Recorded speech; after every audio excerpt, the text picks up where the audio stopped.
तुम लोगों में से कोई भी ऐसा इंसान नहीं होगा जो रियोट एफएफ को ना जानता हो। रियोट एफएफ हमारे फ्री फायर कम्युनिटी के सबसे तेज ग्रो होने वाले क्रिएटर्स में से एक है और तुम लोग इस बात को सुनने के बाद शायद यकीन नहीं करोगे, लेकिन रियोट एफएफ ने बस कुछ ही महीनों के अंदर 1 मिलियन सब्सक्राइबर गेन किए थे और एक टाइम पे रियोट एफएफ का क्रेज हमारे फ्री फायर कम्युनिटी में पीक पे चल रहा था। मतलब हमारी फ्री फायर कम्युनिटी में तुम्हें हर जगह बस रियोट एफएफ का नाम ही सुनने के लिए मिलता था और उस टाइम पे रियोट के हर वीडियो पे मिलियंस व्यूज आते थे, जिस वजह से इस बंदे ने बहुत ज्यादा नाम और फेम कमाया। और अगर तुम लोग अभी जाकर रियोट एफएफ के चैनल को देखोगे तो उसके चैनल पे 8 मिलियन से ज्यादा सब्सक्राइबर्स हैं। और तुम लोगों ने एक चीज नोटिस की होगी, इतने ज्यादा सब्सक्राइबर और फैंस होने के बाद भी रियोट एफएफ को हमारी फ्री फायर कम्युनिटी में रिस्पेक्ट नहीं मिलता है। देखो, रियोट ने खुद अपनी रेपुटेशन को इतना ज्यादा खराब कर लिया है कि हमारे फ्री फायर कम्युनिटी का कोई भी मैच्योर प्लेयर और ऑडियंस इसे सपोर्ट नहीं करती या फिर इसकी वीडियोस नहीं देखती है। एंड ऐसे बहुत सारे रीजन है जिसकी वजह से रियोट को हमारी फ्री फायर कम्युनिटी में रिस्पेक्ट नहीं मिलती है। और आज मैं तुम लोग को रियोट एफएफ की कुछ ऐसी रियलिटी बताने वाला हूँ कि कैसे रियोट एफएफ ने अपनी अच्छी खासी रेपुटेशन को पूरा बर्बाद करके रख दिया।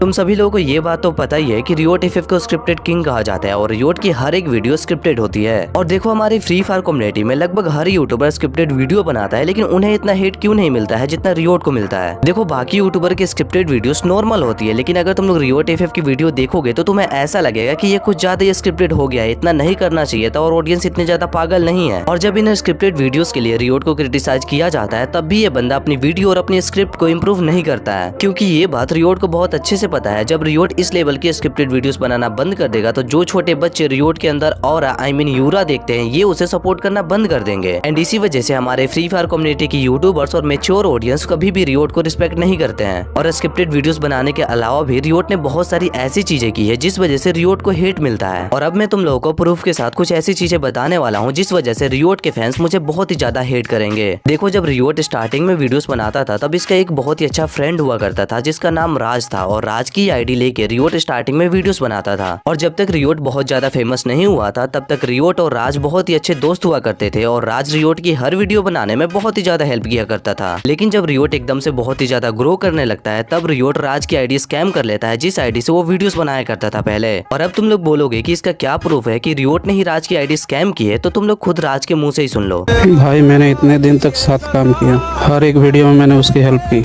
और कोई भी भाई मुझे मेरी आईडी नहीं दिला पा रहा। और जब राज की आईडी हैक हो जाती है तब राज बहुत सारे यूट्यूबर से हेल्प मांगता है कि तुम लोग मेरी आईडी वापस करा दो। और जैसे ये बात रियोट को पता चलती है, रियोट राज को धमकी देने लगता है और इसका प्रूफ भी तुम लोग यहाँ पे देख सकते हो। लेकिन इतने सारे वीडियोस बनने के बाद भी रियोट राज की आईडी वापस नहीं करता है। और स्टार्टिंग में रियोट का एक और बहुत ही अच्छा फ्रेंड हुआ करता था अल्फा, और अल्फा ने पूरे प्रूफ के साथ रियोट को बहुत अच्छी तरीके से एक्सपोज किया है। तुम लोग जाके इसकी वीडियोस भी देख सकते हो। और अब हम आते हैं दूसरे पॉइंट पे। तुम लोग को याद ही होगा, आज से 1 साल पहले रियोट की आईडी बैन हुई थी और जब रियोट की आईडी बैन हुई थी तब रियोट ने अपने चैनल पे एक वीडियो अपलोड की थी, जिस वीडियो में रियोट ने ये बोला था कि मेरी आईडी हैक हो गई थी कुछ दिन पहले और उस हैकर ने मेरी आईडी में कुछ यूज किया जिसकी वजह से मेरी आईडी परमानेंट बैन हो गई। लेकिन रियोट ने इस वीडियो में जो भी बोला था ये बिल्कुल भी सच नहीं था। रियोट ने अपनी आईडी में पैनल यूज किया था जिस वजह से रियोट की आईडी परमानेंट बैन हुई थी। और तुम लोग इसका प्रूफ भी सामने देख सकते हो कि इसकी आईडी हैक यूज करने की वजह से ही बैन हुई है। तुम लोग खुद अपना दिमाग लगाओ और एक बार सोचो, जब इस बंदे की आईडी पैनल यूज करने की वजह से बैन होती है और बहुत सारी वीडियोस इसके ऊपर बनने लगती है, तब ये बंदा अपने चैनल पे एक वीडियो अपलोड करता है और ये बोलता है कि मेरी आईडी हैक हो गई थी। और अब तुम लोग खुद सोच के बताओ कि इस बंदे की बात में तुम लोगों को कितनी ज्यादा सच्चाई लग रही है। और देखो, पहली बात तो किसी भी यूट्यूबर की आईडी को हैक करना इतना ज्यादा आसान नहीं होता है। इवन मैं बहुत छोटा यूट्यूबर हूँ, फिर भी मेरी आईडी को हैक करना इतना ज्यादा आसान भी नहीं है। और 1 मिलियन सब्सक्राइबर वाले यूट्यूबर की आईडी ऐसे ही हैक हो जाती है, चलो मैं ये भी मान लेता हूँ, लेकिन ये आईडी तभी हैक होती है जब इसकी आईडी पैनल यूज करने की वजह से बैन होती है। और चलो ठीक है, रियोट की आईडी हैक हो गई, लेकिन जिस हैकर ने इसकी आईडी हैक की उसको तो आईडी चाहिए होगी ना, तो उसको आईडी मिल गई तो उस आईडी में वो पैनल यूज क्यों करेगा।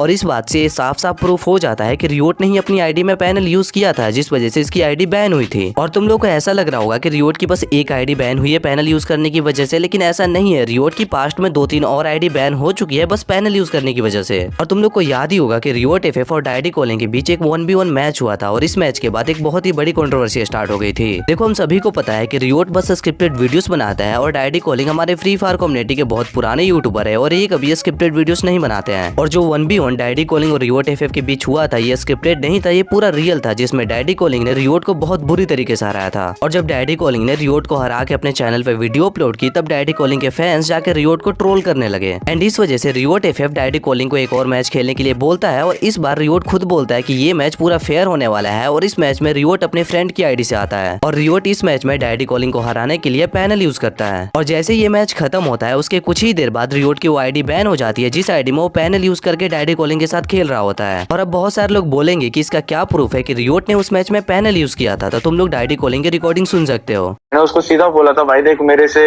हो नहीं पाएगा क्योंकि मैं स्क्रिप्टेड नहीं बनाता हूँ, ठीक है। मैं हारूंगा तो भी तू पूरा डाल दे कोई वीडियो, मुझे कोई दिक्कत नहीं है, ठीक है।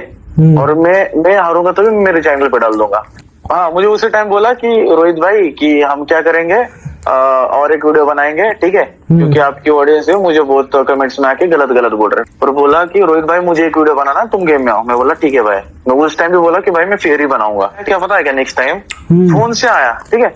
फोन से जो उसका गेम था ना भाई, एक भी गोली उसका मिस ही नहीं था, हेड पे हेड ही मारे जा रहा है बंदा, समझ रहे हो ना। रास्ता से क्लास लेके आया था, मूवमेंट्स अलग सब अलग, और बोल रहा मैं फोन से खेल रहा हूँ। यार गेम था ना वो बहुत गलत खेल रहा था आके, समझ रहे हो ना। और उसका उसके बाद अकाउंट भी बैन हुआ है, उसका अकाउंट ही नहीं बचा। और देखो डायडी कॉलिंग की ये रिकॉर्डिंग पूरे इंटरनेट पे पड़ी हुई है। अगर रियोट एफएफ ने कुछ गड़बड़ी नहीं की होती, रियोट एफएफ ने पैनल यूज नहीं किया होता, तो वो बंदा अपनी रेपुटेशन को कभी खराब नहीं होने देता। इस चीज का रिप्लाई वो जरूर करता, लेकिन कभी रियोट एफएफ ने डायडी कॉलिंग की इस रिकॉर्डिंग का रिप्लाई दिया ही नहीं। और ना ही उसने ये बताया कि आखिर उस मैच के बाद उसकी आईडी बैन क्यों हो गई। और इस बात से ये प्रूफ हो जाता है कि रियोट एफएफ ने उस गेम में पैनल यूज किया था, इसी वजह से उसकी आईडी बैन हुई। और तुम लोग को ये बात भी बहुत अच्छे से याद होगी कि अभी कुछ महीने पहले ही लाइव स्ट्रीम पे रियोट ने राइस्टार को अब्यूज किया था। देखो जब हेलो गुंडा अपने चैनल पे लाइव स्ट्रीम कर रहा होता है, तब रियोट भी उसके साथ खेल रहा होता है वहाँ पे। तभी एक बंदा कमेंट करता है कि राइस्टार रियोट का फादर है। और ये कमेंट पढ़ने के बाद रियोट राइस्टार को ये बोलता है, एक बंदा लिख रहा है राइस्टार ना रियोट का फादर है, क्या मतलब मेरे दादा ने राइस्टार की माँ छोड़ी थी।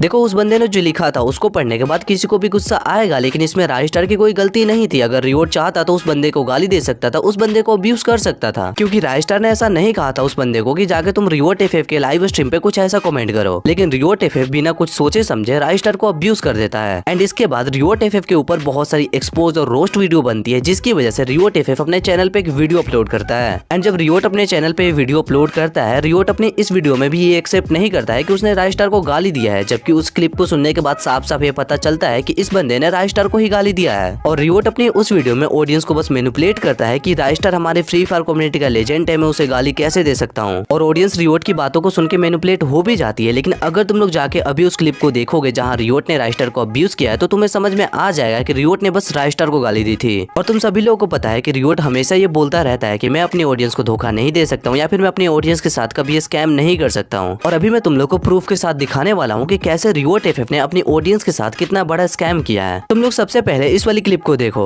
लैपटॉप, पैसे या फिर आप जो चाहो, पर हाँ ये सरप्राइज गिफ्ट मेरे सिर्फ एक सब्सक्राइबर के लिए होगा, क्योंकि मैं बहुत बंदों को गिव अवे नहीं कर सकता। लाखों फैंस के बीच में हम कैसे जीत सकते हैं, तो आप बिल्कुल जीत सकते हो। हाँ आप ही जीतोगे, मैं बताता हूँ कैसे। आपको मेरे चैनल का मेंबरशिप लेना है, जो वहाँ पे 89 का फोन वाला दिख रहा होगा, वहाँ पे गिव अवे वगैरह जो भी लिखा होगा, आप उसको ही लेना। इस क्लिप को देखने के बाद तुम लोग को इतना तो समझ में आ गया होगा कि ये बंदा करना क्या चाहता है। रियोट अपने चैनल पे गिव अवे कर रहा है, जहाँ ये अपनी ऑडियंस को मनपसंद गिफ्ट देने वाला है। और रियोट की इस गिव अवे में पार्टिसिपेट करने के लिए सिंपली तुम्हें जाके उसके चैनल की मेंबरशिप लेनी है। और जब रियोट एफएफ ने इस वीडियो को बनाई होगी, तब कम से कम इस वीडियो को 4-5 लाख लोगों ने देखा होगा। और अगर हम मान के चलते हैं कि जितने भी लोगों ने इसकी वीडियो को देखा है, उसमें से 1000 लोग, खैर इसकी जैसी ऑडियंस है उसमें से 1000 लोगों के पास भी पैसे नहीं होंगे उतने, लेकिन अगर हम 500 लोगों को भी लेके चलते हैं कि 500 लोगों ने इसकी मेंबरशिप को बाय किया है, तो तुम सोच सकते हो कि रियोट को कितना फायदा हुआ होगा इससे। और तुम लोग को क्या लगता है, रियोट के इस गिव अवे का कभी रिजल्ट आया होगा? नहीं, कभी नहीं आया इस गिव अवे का रिजल्ट। और रियोट ने यहाँ पे गिव अवे के नाम पे ऑडियंस के साथ बस स्कैम किया है। और इन सभी चीजों के अलावा जब रियोट एफएफ की व्यूज आना कम हो जाते हैं, या फिर ये बंदा मेन स्ट्रीम से गायब होने लगता है, तब ये बंदा अपने चैनल पे एक वीडियो अपलोड करता है, जहाँ ये बोलता है कि अब मैं फ्री फायर छोड़ रहा हूँ। और आई क्विट वाली वीडियो अपलोड करने के 2-3 बाद ये अपने चैनल पे वीडियोस अपलोड करना चालू कर देता है और कहता है कि मैं फिर से वापस आ चुका हूँ। और रियोट की इन्हीं सभी चीजों की वजह से हमारे फ्री फायर कम्युनिटी के यूट्यूबर्स या फिर हमारे फ्री फायर कम्युनिटी की मेच्योर ऑडियंस इस बंदे को रिस्पेक्ट नहीं करती है। और तुम लोग खुद एक बार सोच के देखो, इतनी सारी चीजें करने के बाद भी ये बंदा बोलता है कि लोग मुझे हेट क्यों करते हैं।